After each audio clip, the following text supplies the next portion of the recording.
You can go now, honey. This is Jerry Delemus. I'm at Pahrump detention facility, one of the political prisoners with actually Ryan and Ammon Bundy and Ricky Lovelane and Pete Santilli. This afternoon is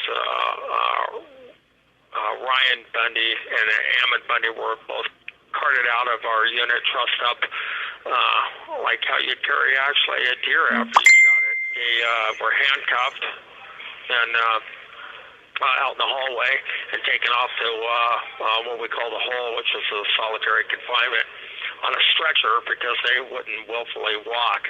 And the whole incident came from an issue in the law library where one of the employees of the of CCA, the private prison that's keeping us here, has been treating them unfairly and accusing them of things that they didn't do, and it's actually of a racial nature.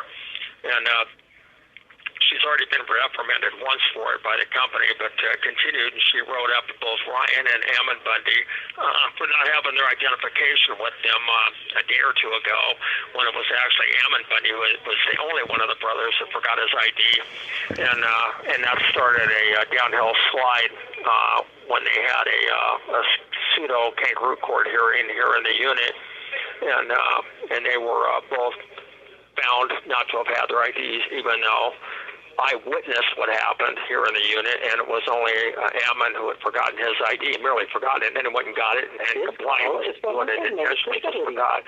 So it turned into that they turned their IDs in and their identifications, their meals, and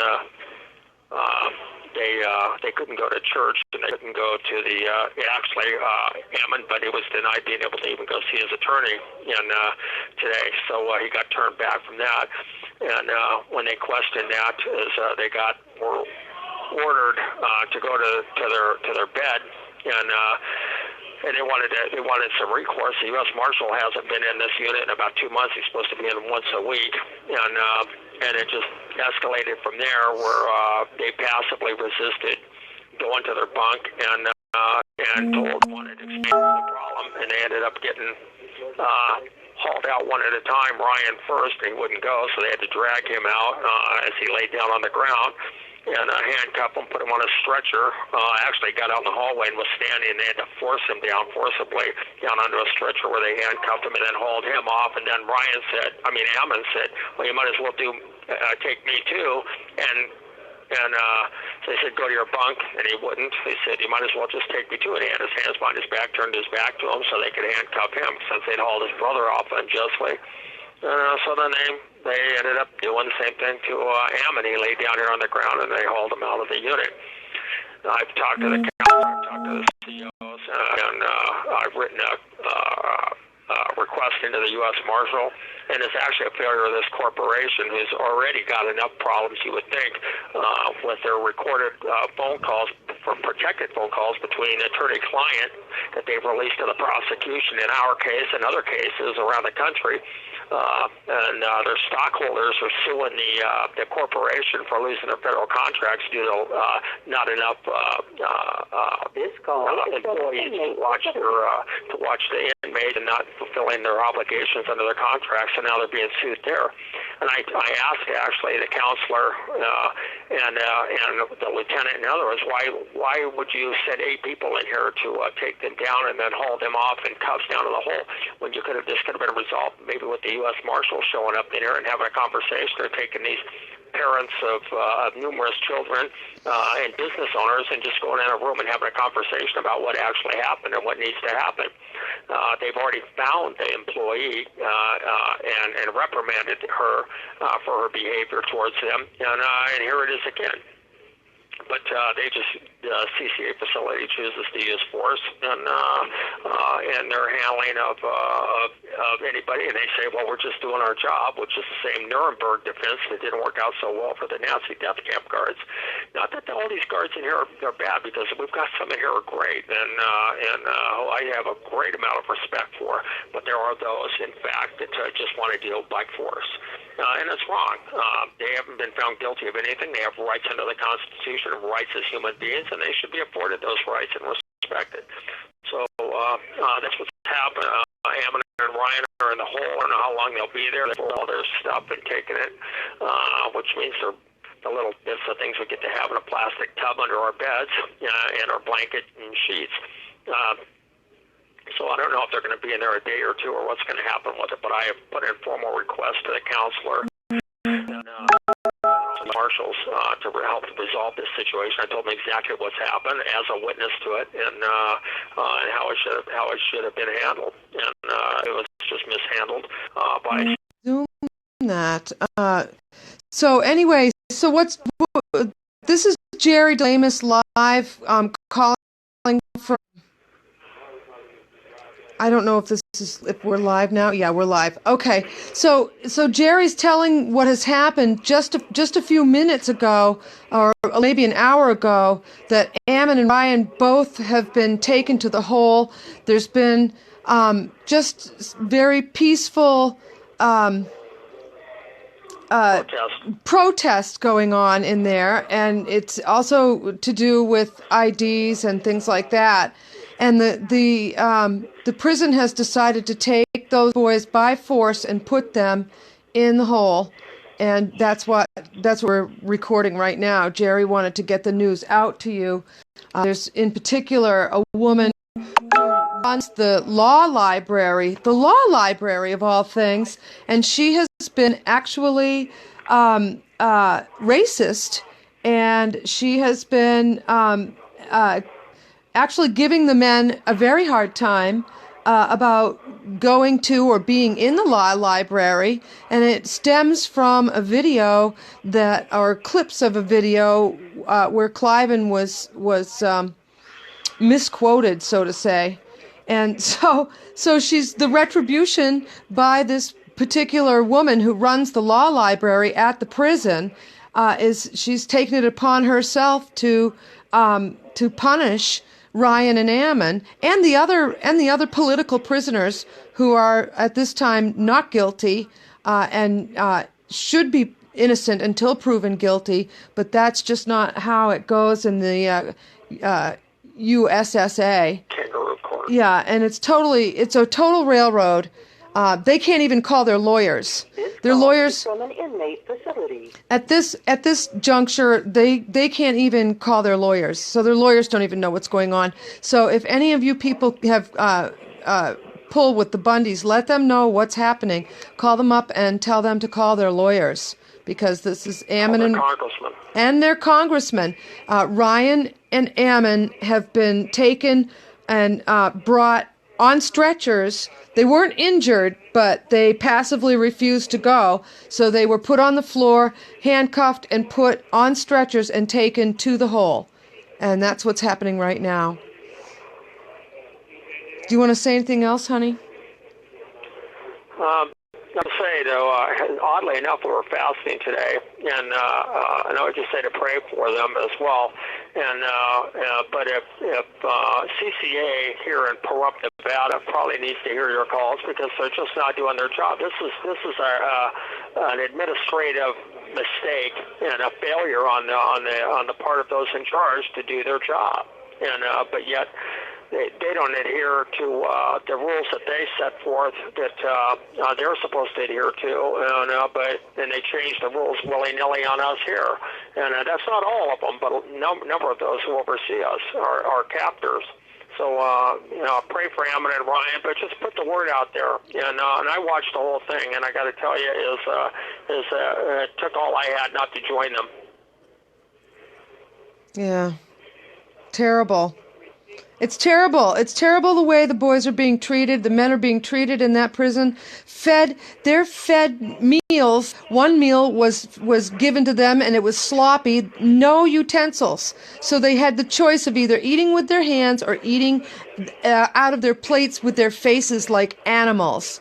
They are not treated well in there, and it's as far as I'm concerned, it's abusive. I mean, Jerry's been very good about not being too vocal about it, but I mean, this is just beyond the pale.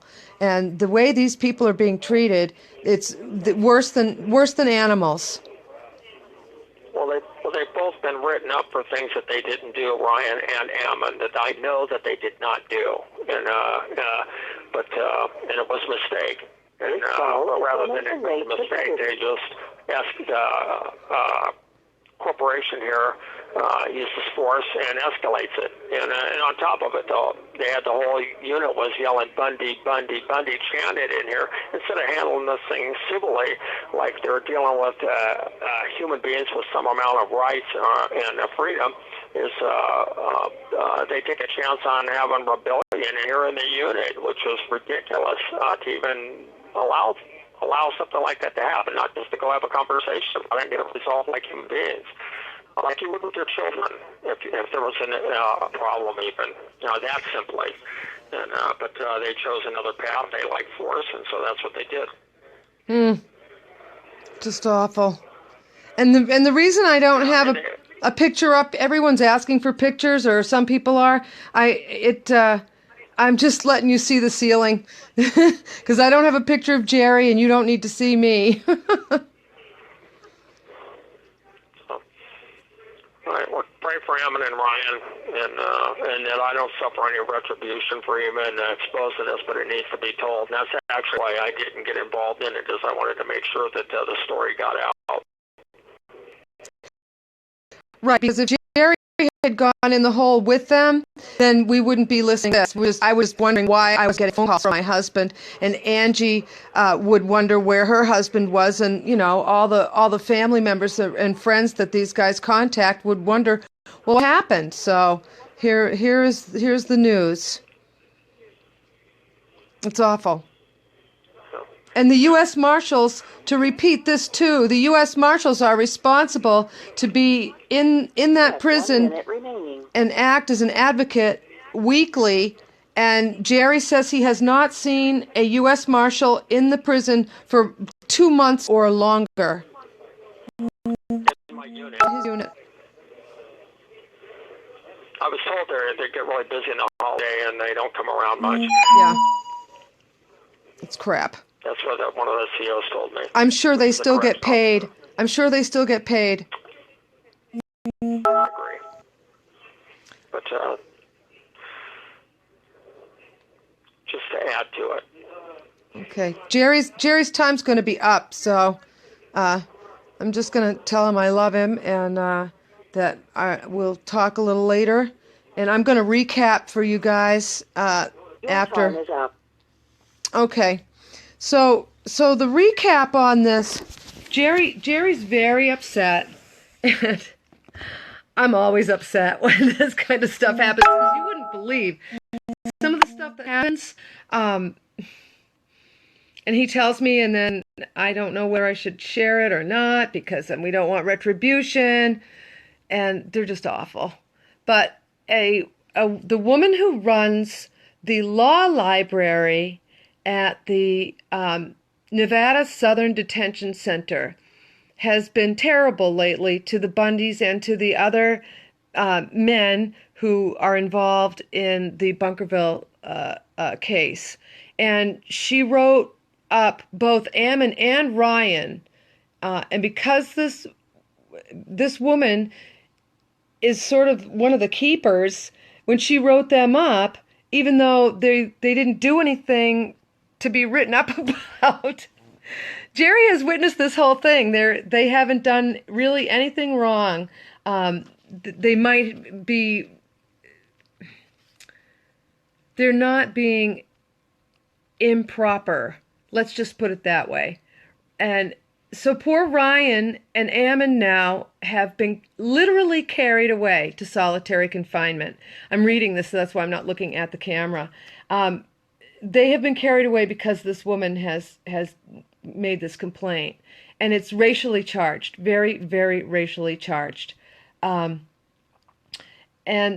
so I guess Ammon and Ryan both laid down at different times this evening, and they were picked up, put on stretchers separately, and brought to the hole. And the woman has been openly racist and hostile toward the men, including Jerry. Not so much with him, because he gets along with everybody, but she's not been pleasant to any of them. And so they have not, neither Ammon nor Ryan have violated any rules. And then the other thing is that the U.S. Marshals are supposed to be in that prison as an advocate at least once a week. And Jerry says in their unit he has not seen a U.S. Marshal for 2 months or more. So I don't know. You know, no innocent until proven guilty in this situation. These men are being treated as though they've been already found guilty, already sentenced, and are not being treated well at all. So if you could just get this out to Ryan and Ammon's families, wives, let them know that their men are in solitary, and Jerry is hoping they're not there for very long, but we don't know, how long they may be in there. So it's just not easy, folks. It's really not, when you're actually the spouse of these guys who are living in a place that you wouldn't want to send your worst enemy. So anyway, I'm going to sign off because Jerry's done telling you the story. But share this out, and hopefully something will be done. Call your congressman. Seriously. Call your congressman. Call your representatives. Call the prison, CCA. And I actually searched the name and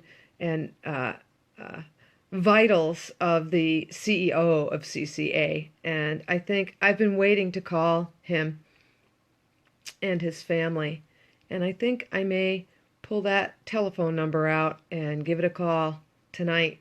So we'll see how it goes, and hopefully Jerry will keep us apprised of the situation. Good night, you guys. Thank you for all of your prayers, and thank you for all of your support.